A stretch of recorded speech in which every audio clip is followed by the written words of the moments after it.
목이 많이 잠겨가지고 지난 주일날은 1부 예배 설교하고 2부, 3부는 이프 목사님이 설교를 했어요.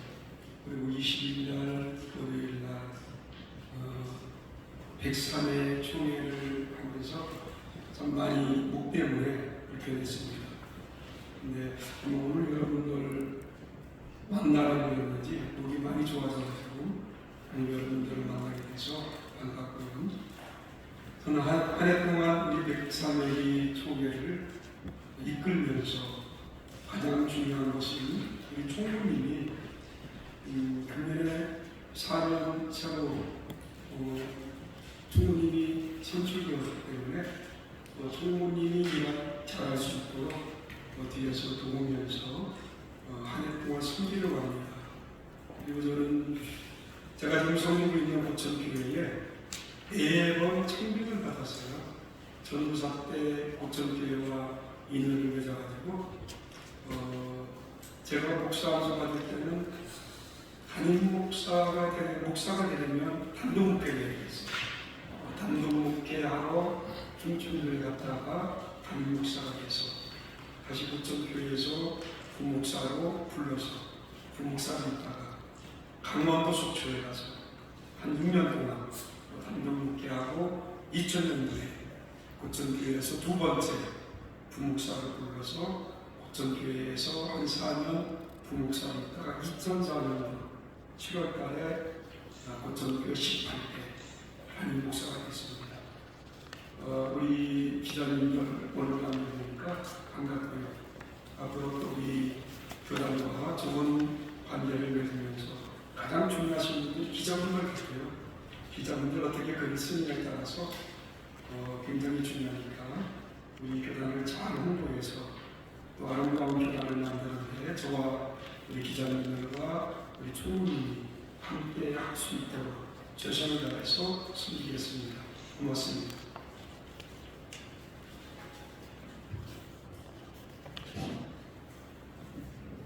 순서지에 보시면 신초장님 소개를 공략하고요. 그리고 프로필도 있습니다. 저희들 한번 살펴보시고 지금부터 길이 얘기 답변을 하는 시간을 갖도록 하겠습니다. 그리고 이제 기대하실 때는 이제 수업과 통합 이렇게 딱 밝혀주시고 기대해 주시기 바랍니다.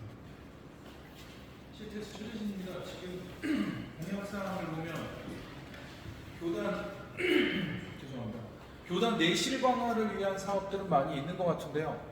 또 말고 교단 연합 사업이나 연합기구와 어떻게까지 또한 선교회 연합들이 있기 때문에 그런 부분들에 있어서의 또 계획도 있으실 것 같은데 지금 구상하고 계신 게 있다면 말씀 부탁드립니다.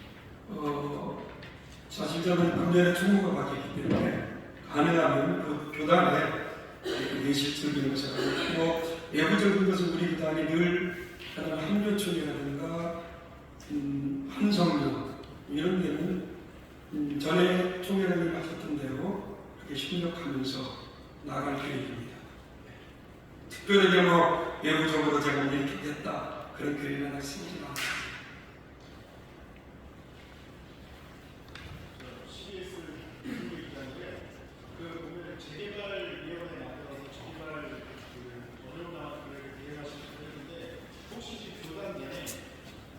교단 내 재개발로 인해서 어려움 당하는 교회들을 어느 정도 파악하고 계신지 그 이후에 구체적인 방안에 대해서 말씀드립니다. 제가 이것을 만들게 된 이유는 저희 교회가 재개발을 지금 하고 있거든요. 재개발하고 있는데 제가 저희 교회가 87년 된 교회예요. 87년 된 교회인데 의왕시에서는 저희 교회가 1호 교회예요. 기독교 1호. 그다음 천주교가 처음 들어오고 기독교로서는 우리가 처음 생기면서 37년도에 교회가 창립됐습니다. 그리고 일제시대 때 사정복음 재림신앙과 당시에 성적도 목사님이 신사참배 반대로 투옥해서 교회가 좀 폐쇄됐던 교회입니다. 그래서 이게 재개발되거든요. 재개발되면서 저는 직접 재개발을 제가 혼자 조합원의 관계를 맺으면서 마무리를 다 졌습니다. 종료부지 받고 보상받고 다 받았는데 제가 이제 재개발 이걸 직접 일하면서 우리 교단에서도 재개발 때문에 보상을 제대로 받지 못하고 쫓겨난 교회도 있고요. 어려움 당한 교회도 있고요. 현재도 재개발하면서 교회가 건축되지 못한 그런 교회들도 있습니다. 그래서 제가 직접 이 재개발에 들어가서 타협을 하다 보니까 굉장히 이것은 교회에게 도움을 줘야 되는 그러한 일이구나. 저도 제가 직접 혼자 개인적으로 뛰었습니다. 저는 제가 전국 다니면서요 재개발하는 교회를 찾아가서 제가 목사님 만나서 목사님 죄송한데 제가 녹음하겠습니다. 녹음 보아가지고 그걸 계속 들으면서 제가 재개발 어떻게 협상해야 되는지 그것을 제가 노하우를 만드는 거지. 제가 지금 재개발 협상이 한 이 정도 될 겁니다. 진짜가 그걸 가지고 직접 조합하고 만나서 미팅하고 조합하고 제가 한 19번 만났거든요. 19번 만나서 제가 작년 10월달에 마지막 도장을 찍고 한 달간 안식을 얻어서 제가 제주도에 가서 한 달 생활했습니다. 제가 재개발 치고 이제 재개발을 하면서 제가 3번 쓰러졌어요. 이석을 가지고 아무리 신경을 많이 쓰니까 이석이 온 것 같아요. 그래서 제가 작년 10월달 마지막 도장 찍고 교회에서 한 달간 쉬겠다. 그래서 한 달간 제주도 가서 한 달 살면서 조금 쉼을 얻고 오면서 제가 이제 총회장이 되면은 우리 교단 내에 재개발로 인해서 어려움당하는 그런 교회들을 내가 좀 도울 수 있는 위원회를 좀 만들어야 되겠다. 그런 마음으로 제가 이제 재개발 추진위원회 교단 내에서 우리 교단은 지금 총회 그 다음에 이런 일을 하는 기관이 유지재단이거든요. 제가 유지재단 이사이기 때문에 유지재단과 함께 위원회를 좀 만들려고 합니다. 만드는데 목사님들은 여기에 대한 전문가가 아니니까 여기에 대한 전문가의 장로님들 그 다음에 꼭 우리 교단 뿐이 아니더라도 여기에 대한 전문가이신 그런 분들을 좀 우리가 함께 섭외해서 제 임기 내에 재개발로 어려움 당하지 않도록 재개발위원회를 제가 꼭 만들려고 준비하고 있습니다. 네, 기독신문의 현상을 기자입니다. 은근 문제는 교단뿐만 아니라 교계에도 가장 중요하게 여기는 사안 중에 하나일 텐데요. 그래서 지금 현재 예성 교단의 응급재단의 정책에 대해서 조금 진단을 해주시고 총회장님께서 바라시는 응급재단의 방향성에 대해서 한번 설명해 주시면 감사하겠습니다. 저희 교단의 응급은 아마 잘 된 걸로 제가 알고 있습니다. 저희 응급이 저는 이번에 제가 공작 중에 하나가 응급을 좀 잘하고 있으니까 선교사님들의 응급을 제가 좀 이번에 좀 만들어야 되겠다 그런 생각이 들더라고요. 들어서 제가 해외 선교지에 가서 선교사님들을 만나면은 응급 들은 선교사님들이 계시지가 않아요. 제가 이번에 태국에 저희 교회 지교회를 세우면서 태국 그 지방에 목사님, 선교사님 오셨는데 물어봤어요. 응급 들인 선교사 한 분 계시더라고요. 그분은 응급 들려 물어봤더니 목사 안수 받을 때 응급을 들어야 목사 안수를 받기 때문에 응급 들었다 그러더라고요. 그리고 다른 분들은 응급을 들었다가 다 지금 응급을 들지 않고 불입하지 않고 있는데 제가 총회장 되기 전에 제가 응급재단에 제가 질의를 했습니다. 월 10만 원씩 20년을 불입하면 은퇴했을 때 응급을 얼마 받습니까? 그랬더니 33만 원 정도 받는다고 하더라고요. 그래서 그러면은 제가 선교사님들의 응급을 제가 총회장 때 꼭 한번 그걸 시켜봐야 되겠다. 예, 교단에서 총회에서 100% 해줄 수는 없습니다. 파송교회, 선교사로 파송한 파송교회에 제가 총회장 이 일이 조금 안정되면 파송교회 목사님들 다 초청한다고 해요. 초청해서 파송교회 목사님들한테 충분히 설명을 하고 파송교회에서 50%를 줬어요. 그리고 우리 교단에 유지재단이 있습니다. 유지재단에서 좀 되잖아. 50%를 유지재단으로 하고 응급재단하고 그 다음에 우리 교단에 해외 선교위원회가 있습니다. 해외 선교위원회에서 좀 감안해줘라. 그러면은 월 10만 원씩 20년을 부립한다면은 그분들이 은퇴했을 때 그래도 한 34, 5만 원 받으면은 그게 큰 생활에 도움이 되지 않을까. 뭐 지금 뭐 나이 드신 분들은 별로 이렇게 도움이 되지 않겠지만 이제 막 선교사로 가는 그런 사람들을 우리가 그분들이 교단에서 그분들이 해줄 수 있는 것은 응급을 해주는 게 좋지 않겠는가. 첫 술에 배불릴 일 없겠지만은 이 일을 내가 처음으로 한번 시도를 하게 되겠다. 그리고 파송교회 목사님을 설득해서 좀 50%를 대줘라. 파송이 없는 게 무슨 교단이더라고요. 파송만 받았는데 중간에 파송이 없어졌어요. 그러면 제가 이번에 선교사 훈련을 해서 그런 교회들은 선교사님들이 50%예요. 그것 안 되면은 하여튼 뭐 우리가 좀 유지재단하고 좀 얘기해서 좀 더 유지재단에서 도움을 주어서 선교사님들이 은퇴했을 때 이 응급에 관한 부분을 신경 쓰지 않도록 교단에서 이것을 해줘야 되지 않겠는가. 그런 마음으로 준비하고 우리 교단 응급은 지금 응급재단이 있는데 잘 있는 걸로 제가 지금 알고 있으면 응급에서도 도와준다고 얘기했기 때문에 제가 이제 이 일을 추진하고 있는 겁니다. 말씀이신데 양승복 부장입니다. 이번에 헌장규정안이 굉장히 중요한 부분이 많이 통과돼서 거의 고무적이라는 생각을 하는데 거기서 보면은 원로목사 장로 부분이 굉장히 오랫동안 힘들었던 부분이 이번에 제도적으로 통과가 됐고요.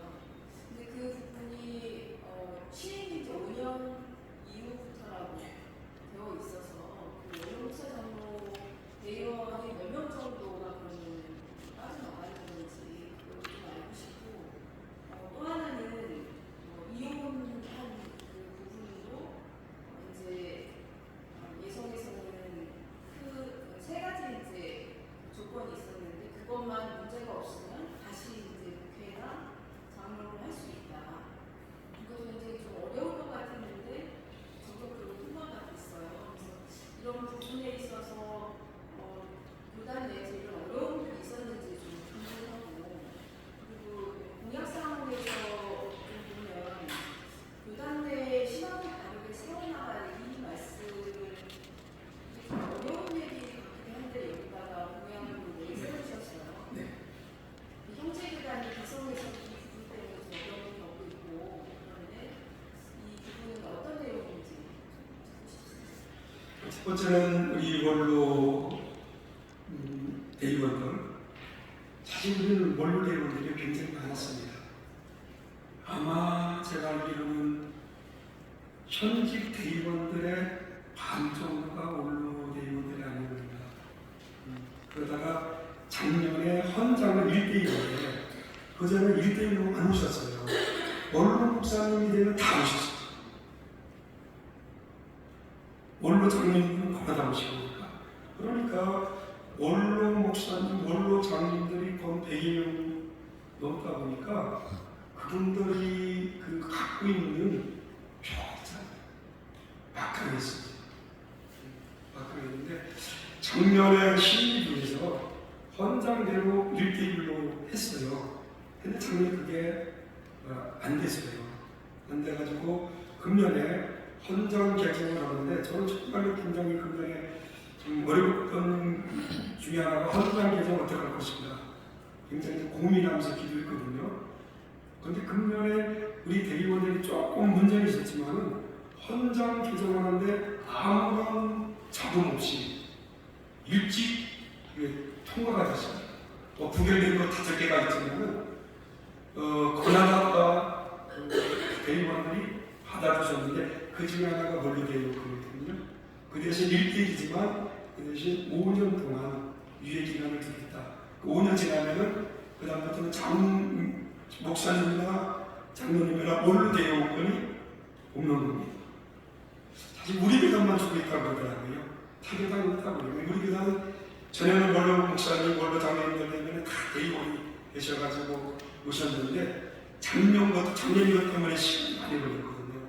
원로 목사님들이 여기에 대해서 말씀을 많이 하셔가지고 금년에는 1대1로 했어요.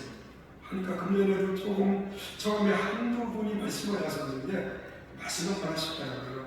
그래서 금년에는 헌장 개정안이 그냥 쉽게 다 통과가 돼서 5년 동안은 현대로 원로 목사, 원로 장로 1대1로 오시는 걸로 그렇게 했습니다. 그렇게 했기 때문에 감사하고요. 그 다음에 이혼 문제입니다.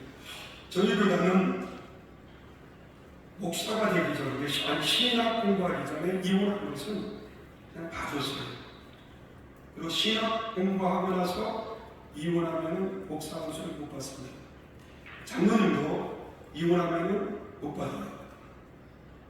그렇게 되다가 이젠 사회 추세가 이혼해서 저희 교회도요 이혼하신 분들이 많습니다. 그래서 이혼 설교하기가 참 굉장히 부담스러울 때가 많아요. 목사님들도 이혼하신 분들이 계시잖아요. 제적 사유가 누구에게 있느냐? 목사님에게 있으면 그분은 목사 파직되겠지요. 그런데 거기 몇 글이 써 있잖아요. 그 당사자가 이단에 빠졌다든가 이런 문제. 그런 데는 재책사유가 당사자가 있기 때문에 그럴 때는 이혼했을 때 목사 파직을 하지 않고 그냥 목회를 할 수 있도록 하겠다는 취지가 이번 헌장 개정안의 생각이라고 보고 있고요. 세 번째 질문이 이제는 학교 문제거든요. 제가 성결대학교에 97년부터 강의를 했습니다. 시간강사, 개원교수, 전문교수로 한 20년 동안 학교를 강의를 하면서 저희 학교도 이번에 소신대처럼 그렇게 강의하시는 분이 있었어요. 유신론적 진화론을 주장하시는 분이 있었어요. 대학원에서 강의하는 대학원 학생들이 보면 그것 때문에 굉장히 문제를 제기하고 그랬는데 제가 그 교수님을 친분이 있기 때문에 유신론적 진화론인 학설은 있지만 당신이 그걸 주장한다면 우리 교인 정서하고는 맞지 않느냐. 생각해 보십시오. 유신론적 진화를 주장한다면요. 진화는 진화론이지. 진화론되는 과정 속에 하나님이 함께 계셔요. 하나님이 진화되는데도 하나님이 함께니까 그 똑같은 원리로 하면 여러분 물대 똥이 아닙니까? 나 설사고 나 똥 안 쌌어 그러니까 설사도 똥이에요. 근데 유신론적 진화론을 주장하면서 그렇게 얘기한다는 건 잘못된 거다. 그래서 제가 학교에서 한 20년 동안 강의하면서 사실 우리 신학 정책위원회가 있습니다. 우리 교단에 유명무실이에요. 그래서 제가 이번에 총회장 얘기는 신학 정책위원회를 좀 재조직을 하게 되겠다. 재조직해서 거기는 학교의 신학자, 또 교단에서 그래서 어르신, 중정총회장을 지내시는 그러니까 너무 광범위하게 만들지 않고 좀 축소해서 만들어서 교단의 신학을 좀 바르게 세워나가야겠다. 우리 교단은 중생성결 신유제립인데 이 중생성결 신유제립에 관한 그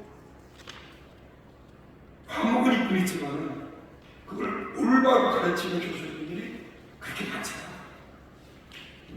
전에 있던 교수님들은 거기에 아주 중점적으로 됐기 때문에 좀 젊은 사람들은요 중생성결 신유제립이나 그렇게 우리 교단에 사업은 보이긴 하지만 거기에 그래서 이렇게 생각하지 않기 때문에 신학정책위원회를 재정립해서 교단의 신학을 좀 바르게 세워놔야 되겠다. 그래서 제가 이번에 공약을 내세우면서 청원서를 제 이름으로 올렸습니다.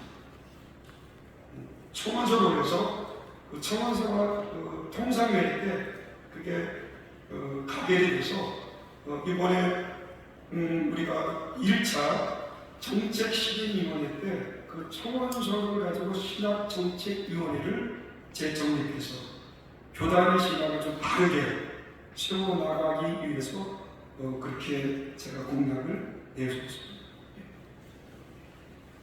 좋은 신문 지용길 목사입니다. 송 회장님 아까 인사말에서 오늘 소개하셨는데 송 회장님의 지난 일들을 보니까 참 훌륭하신 분이 이렇게 송 회장으로 계셔서 예성 총회가 1년 한 해 동안 참 발전하고 좋은 모습으로 성장할 수 있다는 그런 기대가 되어서 축하를 드리겠습니다. 이제 송 회장님 공약사항 위해서 진정한 공동체 이렇게 이제 말씀을 하셨어요. 교단을 잘 섬기고 진정한 공동체가 되도록 이렇게 하시는데 진정한 공동체 참 우리 한국교회가 외형은 커졌고 하지만 사회의 빛과 소금이의 역할보다는 신자라고 그래서 사실은 사회에서 버려지고 시탄다는 상황에서 송 회장님 말씀하신 것처럼 진정한 공동체가 되고 또 아까 이제 교단의 신학 아까 말씀하신 저도 그걸 좀 말씀을 드리려고 했습니다. 특히 이름 자체가 성결교회이고 아까 사중복음 말씀하셨는데 진정한 공동체에 있어서 이제 이 신학과 관련이 있는 부분이 관련이 있다고 생각이 되는데 송 회장님 말씀하신 이 의미가 좀 무엇인지 진정한 공동체가 어떤 모습인지 그리고 아마 뭐 사중복음 그 운동을 위해서 교단 자체에서 그동안 활동을 해오셨을 텐데 어떤 활동들을 해오셨고 또 앞으로 송 회장님이 더 주안점을 두고 하시려고 하는 일이 있으시다면 소개해 주시면 좋겠습니다. 진정한 공동체는 교단 내에 여러 사주직들이 있잖아요. 그 사주직들 때문에 교단이 어려운 날때가 많았어요. 그리고 송 회장 교화됨에 따라서 사주직에서 도와주기도 하고 안 도와주기도 하고 그런 것들을 좀 제가 좀 직서시키기를 원합니다. 이번에도 총무님이 아마 우리 교단 총무 중에서는 가장 젊은 총무님이 되지 않았나. 50대니까요. 50대 중반이니까 아마 가장 젊은 총무님이 되시는데 그래서 총무님이 젊기 때문에 또 생각하는 나이대가 좀 다를 겁니다. 총무님과 함께 정말로 교단의 어떤 유상을 위해서도 하게 되겠지만은 교단 내에 어떤 이 사주주의로 인해서 교단이 어려운 나라는 그런 것들을 좀 익숙시켜야 되겠다. 우리 교단뿐만 아니라 아마 한국의 모든 교단들이 다 그럴 겁니다. 그래서 이런 것들을 좀 익숙시켜야 되겠고 사실 여실례 신학은 여실례 목사님은 부재, 선교 이런 데 굉장히 앞장서서 일하셨던 목사님이잖아요. 우리가 여실례 신학이니까 그 정신을 좀 이어받아서 부재하고 선교하는데 전에 총회장이 많이 했습니다.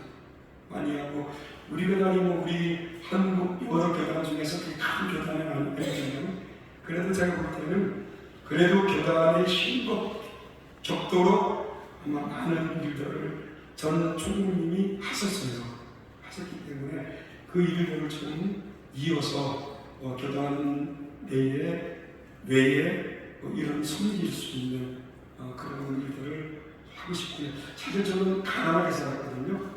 제가 태어난 곳이 그 피난민촌 이었어요. 이북서 피난 와서 그 이북 사람들이 모여서 피난민촌. 저희가 살았던 그 동네는 제가 어릴 때는 제가 북한에 사는지 남한에 사는지 헷갈릴 정도로 다 이북 사람들이니까 이북말을 써요. 저희 아버님도 이북 주우셨고 이북말 쓰시고 가난하게 살았기 때문에 저는 제가 목회하면서 가난이라는 것을 저는 어릴 때부터 많이 몸에 배어 있어가지고 돕고 섬기는 그러한 사역을 제가 계속했습니다. 저희 교회에서 그때 교회가 대형교회는 아니지만 그래도 우리 교회는 월요일부터 금요일까지 매일 노인급식을 했어요. 지역에 어르신들을 매일 한 3, 40명, 코로나 오기 전에는 한 50명, 55명 매일 월요일부터 금요일까지 무료로 급식을 하고, 토요일 날은 주일주일 때문에 되고, 주일 날은 그냥 예배 안 드리지 주니까 기회 있어서 식사하십시오. 그렇게 된 노인 무료급식을 끊임없이 하다가 코로나부터 못했습니다. 못하게 몸무리 해가지고 못하고, 지금은 교회를 임시 예배 처소로 옮겼어요. 교회가 지금 재개발로 건축하기 때문에, 건축을 준비하기 때문에 옮겨서 지금 못하고 있는데, 하여튼 그런 일들을 계속 교회에서 시도하기 했기 때문에 아무래도 이런 일들을 좀 하는 게 우리 성결교회의 성결에 대해서 제가 아닐까, 저는 그렇게 생각해서 그런 마음으로 제가 공략을 합니다. 아까 또 질문이 제가 잊어버렸는데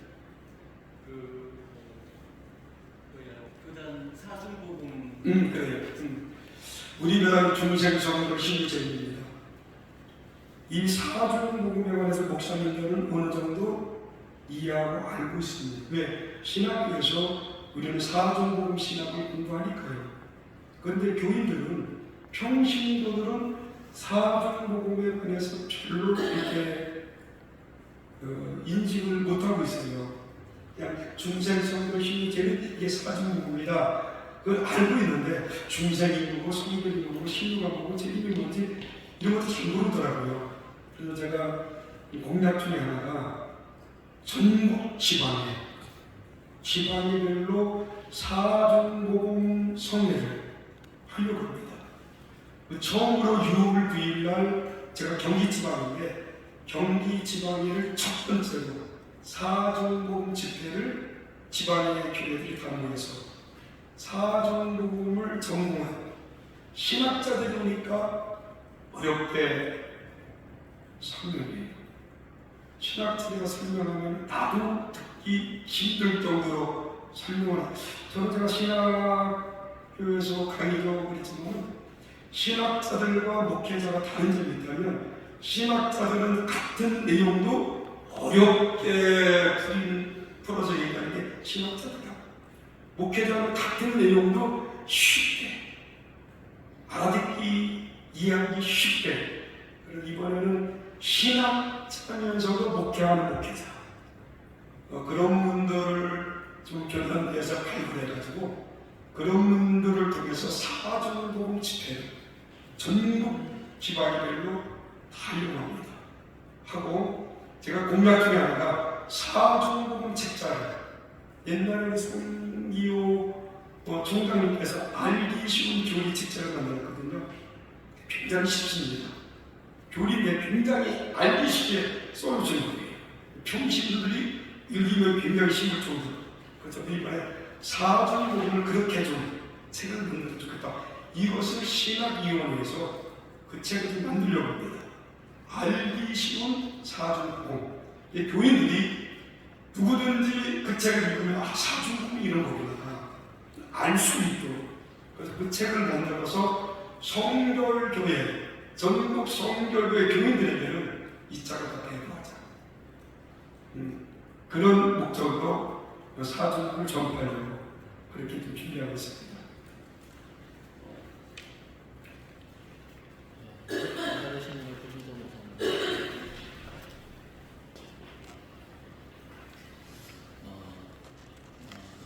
개교회들마다 지금 주일학교나 다음 세대가 많이 힘들어지고 또 없어지는 교회들이 참 많이 있는데요.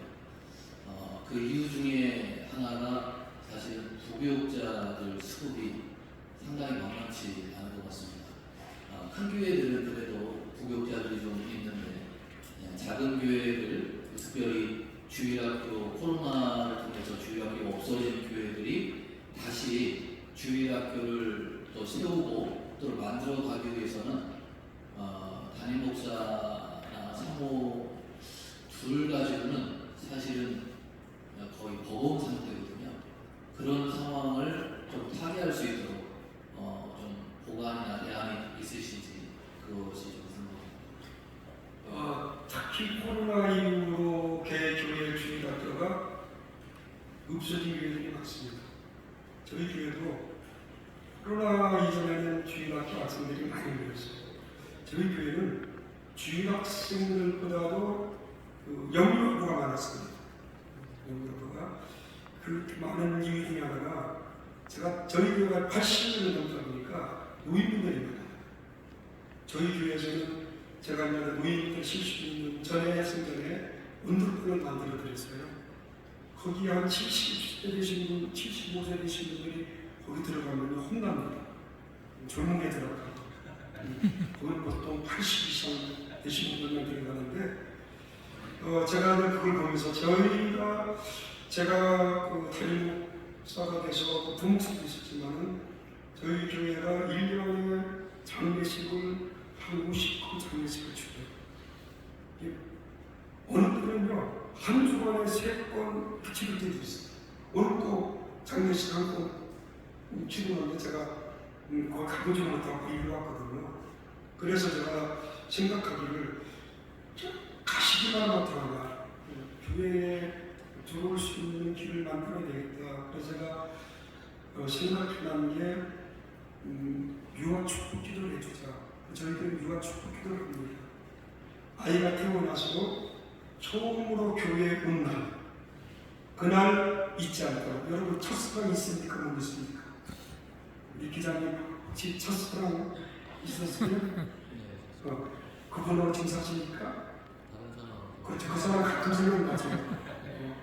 저도 요 첫사랑이 있는데 우리 아내가 좀 힘들게 보면 그때 갈걸. 그래서 불어요.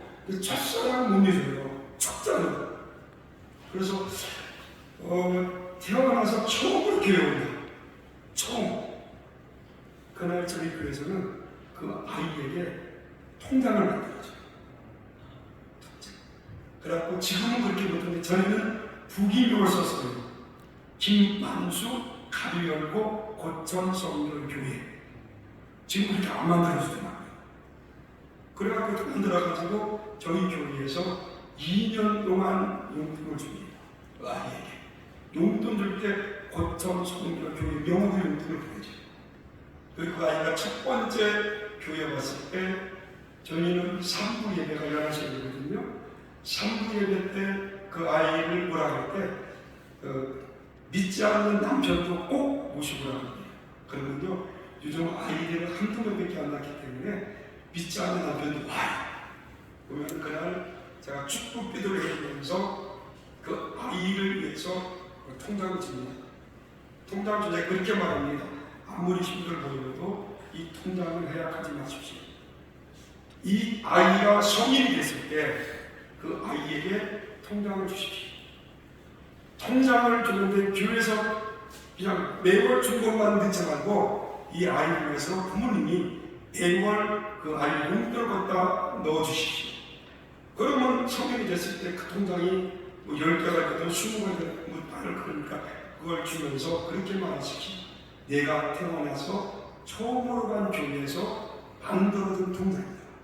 그럼 내가 미국에 살든 독일에 살든 한국에 들어오면은 내가 태어나서 처음으로 간 교회, 가고 싶은 교회, 첫 교회. 그래서 제가 그것을 했습니다. 그때 우리 교단 목사님들이 지금 여러 분이 하시더라고요. 이게 그 아이를 위해서 계속 부모님이 용돈을 주고 그 아이가 성장했을 때 그 아이에게 주면서 거기는 뭐 고천교 이름이 있으니까 그 아이가 성장해서 예를 들어서 신도 어릴 때 그 통장에서 돈을 찾다가 고천교가 있는데 그럼 고천교 생각할 거고요. 저는 저희 교회 제가 목회하는 때까지 저희 교회 표를 바뀌지 않습니다. 다음 세대를 준비하는 교회다. 그건 안 바꿀 겁니다. 다음 세대를 준비하는 교회다. 그래서 그런 식으로 하고요. 코로나 이후에 너무나 많은 교회들이 주일학교가 줄었어요. 저희도 한쪽 나와요. 그래서 그렇게 우리가 걱정을 하지 말고 교단 내에서 주일학교를 좀 학교를 성각시킬 수 있도록 돕자. 이게 이번에 총회에서 했던 간사제도입니다. 평신도 중에서 또 이렇게 열심히 청년이 은퇴하신 분들 있잖아요. 그분들 통해서 우리가 신학의 어떤 밑바탕을 먹지만 그래도 간사제도를 둬서 통신으로 주일학교 교육학교에서 배운다든가 그래서 그분들이 주일학교를 직접 가르칠 수 있는 그런 간사제도를 둬가지고 주일학교를 섬길 수 있는 꼭 전도사가 되어야 된다, 신학 공부해야 된다 그걸 떠나서 간사제도를 하려고 지금 우리 교단 내에서 금년 총회 때 그 문제를 다루었습니다. 다루었고요. 우리 지금 교단은 교육국이 있어요. 교육국이 공감만 만들어내는 교육국이 되지 않더라. 정말로 그 새로운 프로그램을 좀 만들어서 개교의 선생님들이 직접 그것만 가지고 쓸 수 있는 그런 프로그램을 좀 만들자. 사실 여러분들 다 주일학교 다닐 때 선생님들이 공부책 가져와서 이렇게 가르치고 그랬잖아요. 지금 주일학교는 그렇지 않더라고요. 제가 주일학교 가보니까 프로그램이 처음부터 마지막까지 다 나오는 거예요. 근데 우리 지금 교단은 그렇게 하지 못하고 있어요. 전문적인 그 주일학교 연구하는 그 단체들은 그렇게 만들어주잖아요. 교사들이 그런 것들을 추구하는 거예요. 그래서 교육국을 통해서 그런 프로그램을 만들어서 사실 그 어떤 신학 공부하지 않았더라도 그것만 보면은 학생들을 좀 이게 이끌어갈 수 있는 그런 모든 것들을 좀 새롭게 만들어서 좀 제공해 주자. 그래서 주일학교를 다시금 세울 수 있는 그러한 것을 우리 교육국에서 좀 제공할 수 있도록 그렇게 좀 하려고 준비하고 있습니다. 충분히 대답됐는지 모르겠습니다. 저희 다른 교회들 중소형 교회들 중에 이제 부교육자 수급이 사실은 많이 어려운데 그거를 간사제도로 대체하신다는 걸로 이해를 해도 될까요? 맞습니다.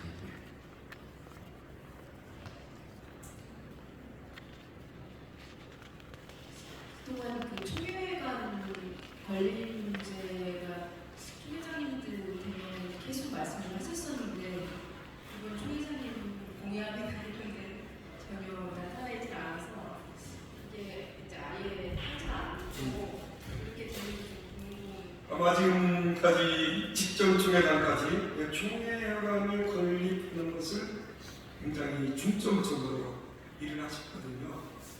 저희 교단이 지금 건물이 두 군데 있어요. 노원구에 건물 하나 있고 강석에 건물 있고 그걸 한 곳 건물을 좀 매매해서 총회관을 좀 짓자 그렇게 해가지고 준비를 많이 했습니다. 많이 했는데 우리 제가 지금 총회관을 짓는데 총회장의 어떤 의도만 가지고는 총회를 짓기가 굉장히 어려운 조직입니다. 첫째는 총회 건축위원회가 있어요. 총회 건축위원회는 현직 증경 총회장들로 구성됐습니다. 거기서 허락을 해줘야 돼요. 두 번째는 돈줄을 지고 있는 게 유지자들입니다. 유지재단이 허락을 받아야 돼요. 우리가 몇 번 그걸 시도를 했는데 이게 잘 안 되더라고요. 이번에도 유지단에서 총회 회관을 지으려고 준비를 했는데 유지재단에서 그게 저번 회의 때 잘 안 된 것 같아요. 유지재단 이사장님이 이번에 새로 바뀌셨습니다. 바뀌시면서 그분이 또 새로운 생각을 가지고 준비하고 있더라고요. 그래서 제가 이걸 괜히 뭐 내가 내를 들고 뭐 있겠는가. 그래서 유지기 이사장님이 어떤 구상을 가지고 오면은 우리 총회 준비 건축위원들이 있으니까 총회 건축위원회에 제출해서 총회 건축위원회의 승인을 받고 또 총회장이 마지막 결정을 내리면 되겠지만은 결정을 내려서 유지재단하고 총회 건축위원회에서 진행하는 대로 좀 섬기려고 그렇게 이번에는 안 넣었습니다. 지금까지 모든 총회장이 넣는데 그렇게 안 됐어요. 저까지 넣어가지고 총회 건축위원이라든가 유지재단에 부담을 줄 필요가 뭐 있겠는가 그래서 안 넣었습니다.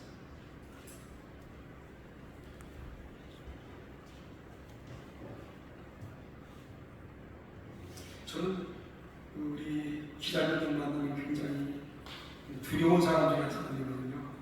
근데 오늘 굉장히 편안해요. 질문하겠습니다.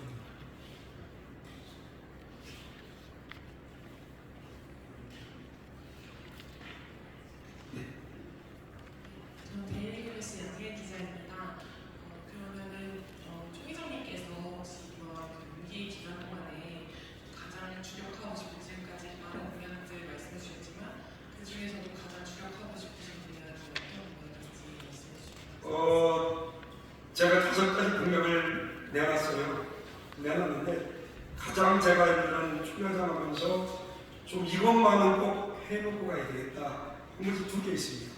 첫째는 선교사님들 은근 문제는 이거 좀 해놓고 내가 한다고 해서 바로 그냥 실행되지 않겠지만은 그래도 뭔가 준비해놓으면은 다음 총회장님도 이 일을 좀 해나가면은 하다 보면은 이게 선교사님들 응급이 어느 정도 정착되지 않을까. 그래서 저는 제가 총회장 때 이 문제는 꼭 해놓고 나가고, 2번째는 제가 얘기했던 건축위원회, 재개발 건축위원회는 제가 이거 꼭 제가 총회장 때 해놔야 되겠다. 왜? 제가 직접, 제가 솔직히 얘기할게요. CMS가 있더라고요. 와서 그분들이 다 도와주는 거예요. 그분들은 변호사를 끼고 가겠죠. 전문가입니다. 나는 가만히 있어요. 그분들 와가지고 조합하고 다 그분들 협상도 하고 다 해줘요. 근데 그 돈이요 적지가 않아요. 수억입니다. 저는 그래서 저희도 그분들이 오셨어요. 도와주겠다고. 오셨는데 제가 거부했습니다. 왜 교회 헌금을 그분들한테 주냐? 첫 번째. 2번째는 그분들이 주는 돈이 조합돈이에요. 조합돈은 바로 우리 조합원들 돈입니다. 조합원은 우리 교인들이 거기 많아요. 우리 교인들이 돈이에요. 그 수업을 그분들이 주느니 나 혼자 한번 해보겠다. 하다 보니까 세 번 세워집니다. 하다 보니까 쉽지가 않아요. 제가 전에 협상을 가지요. 저 혼자 갑니다. 우리 건축위원장 장로님이 계셔요. 제가 그분을 가능하면 동반을 안 시킵니다. 왜? 그분은 그냥 큰 소리 치니까 목사가 큰 소리 치게 되니까 큰 소리 치고 저를 협상을 갈 때 제가 갑니다. 그래서 거기는 꼭 5명, 4명이 와요. 그 조합장님 오십니다. 2번째는 그 조합의 돈을 대주는 회사가 있잖아요. 그 회사의 그 담당자가 오십니다. 3번째는 그 보상팀장이 오십니다. 보상을 해줘야 됩니다. 그 다음에 상임이사가 와요. 그 조합의 상임이사. 그 상임이사도 역시 그런데 전문가입니다. 한 사람은 변호사예요. 그 조합의 담당 변호사. 이 5사람으로 저 혼자 쓰고 있는데요. 저는 가까운 것만 파김치가 됩니다. 그분 다 전문가예요. 저는 비전인 거잖아요. 어느 때는요, 솔직히 얘기해요. 제가 가져온 처음을 집어 던지고 나갈 때도 있었어요. 그리고 우리가 존칭한다고 말할 때도 있었어요. 저희 교회는 80년 이상 된 교회이기 때문에 그쪽 지역에서도 저희 교회를 무시를 못하죠. 그렇게 제가 하면서 싸웠어요. 싸워서 합의를 아주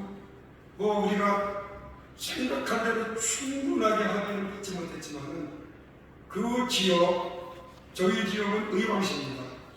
의왕시, 안양시, 군포시, 화천시, 광명시까지 그 5개 지역의 재개발하는데 교회 보상 한 것 중에 가장 많이 받은 것 중에 우리가 받았어요. 제가 마지막 때요 거기 분 한 분이 그러더라고요.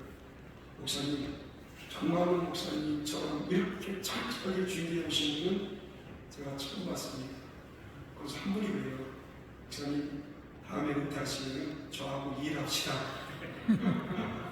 제가 그렇게 많은 자료를 갖고 있다 보니까 아마 조합도 저희 교회에 그냥 주겠습니까? 어떤 우리가 그 조합에서 받을 수 있는 근거를 갖게 돼야 조합이 주지. 그런 근거들을 갖게 되지 못하기 때문에 제가요 서울시 조례를 다 뒤졌습니다. 서울시 조례는 종교단체는요 문화시설이에요. 그런데 종교시설로 받다 보니까 종교시설은 가격이 씁니다. 세금이 안 내니까 쓰잖아요. 문화시설로 가져가서 제가 들이댔어요. 종교단체는 문화시설.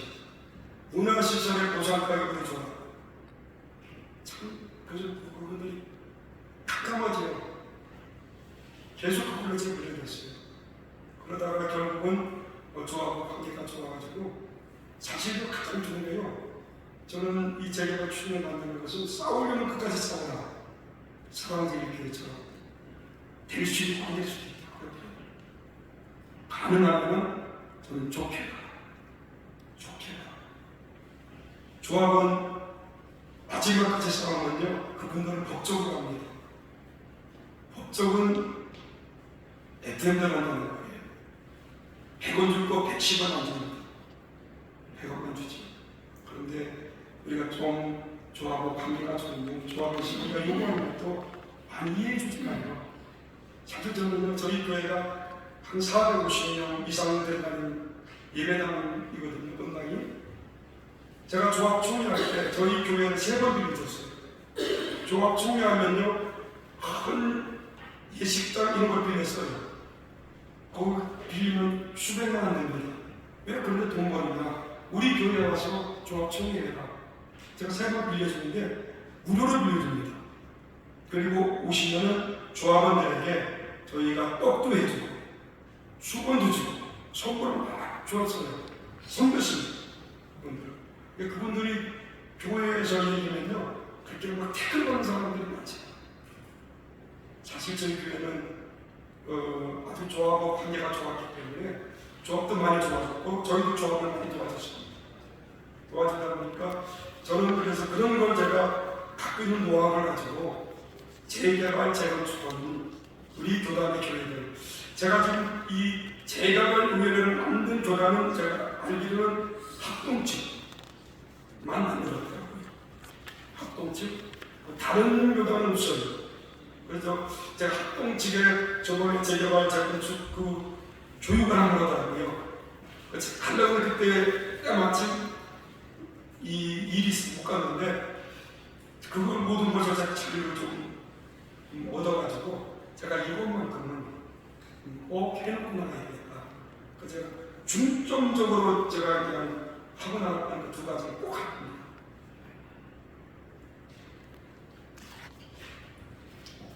저희 시간이 많이 걸렸기 때문에 마지막으로 한 분만 질문을 드립니다.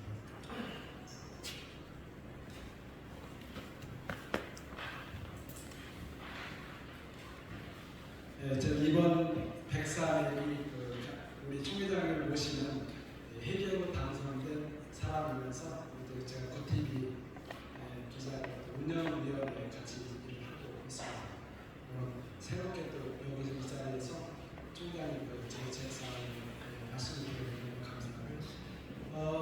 제가 총회장을 뵈면은 강한 면도 있으신 것 같고 부드러운 면도 있으신 것 같고 그런 면이 많이 보이는데요.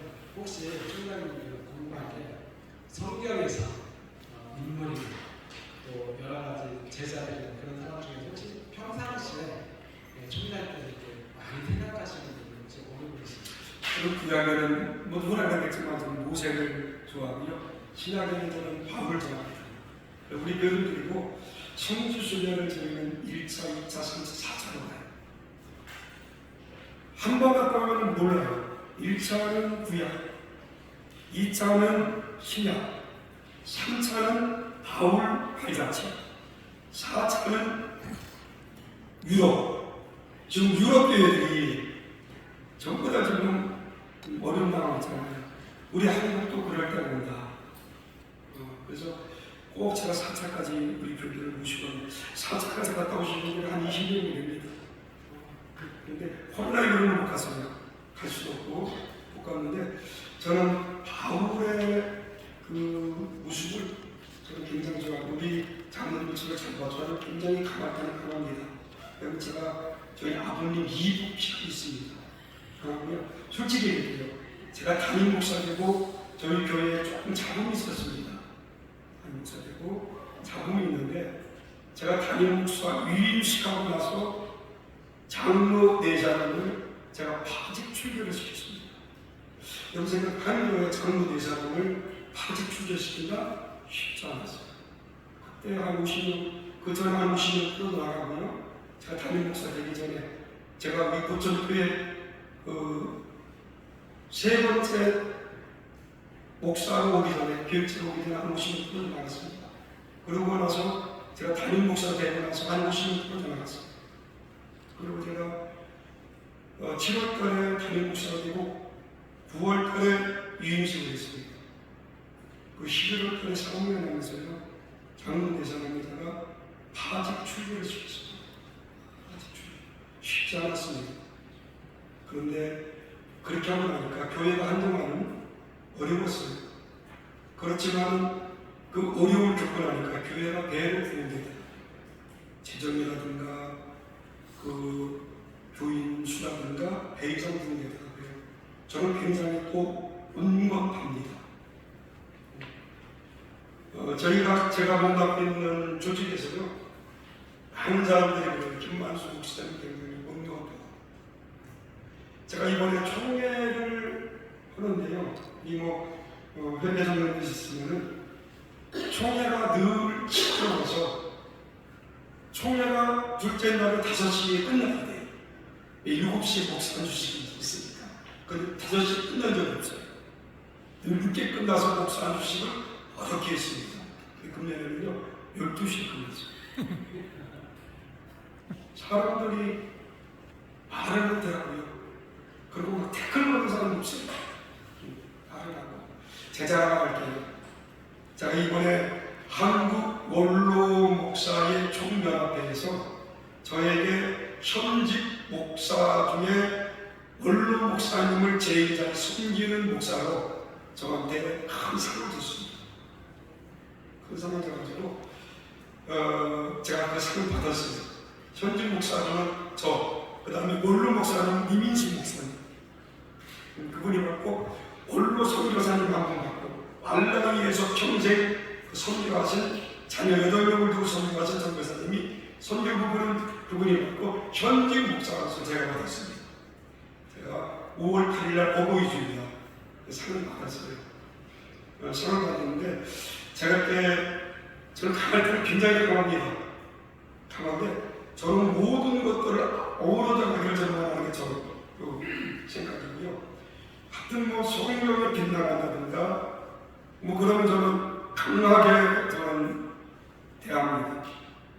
그렇지 않았거나 온 회원들이 좀 이렇게 어우러져 가는 것을 좀 원하는 그러한 성품입니다. 우리 장로님 저랑 같이 또 한 회기 동안 임원하셔야 되니까 좀 많이 도와주십시오. 자, 이제 순서를 마치고 시간하기로 하겠습니다. 총회장님께서 이제 마침 기도를 해주시고 순서를 마치도록 하겠습니다. 고맙습니다. 기도하겠습니다. 은혜로우신 하나님, 한국의 기독교의 언론을 담당하는 우리 기자님과 함께 대화를 나눴습니다. 하나님께서 정말로 저분들을 통해서 한국교회가 하루수고 하루에 일할 수 있도록 사역하는 데 큰 일꾼들이 되게 하여 주옵소서. 특히 우리 예성을 사랑하시고 우리 예성 교단이 더 건강한 교단으로 세워질 수 있도록 하나님 축복하옵소서. 예수님의 이름으로 기도했습니다. 아멘. 감사합니다. 오늘 출발하시는 총회장님 청문위에서 신청해 박수 한번 부탁드립니다.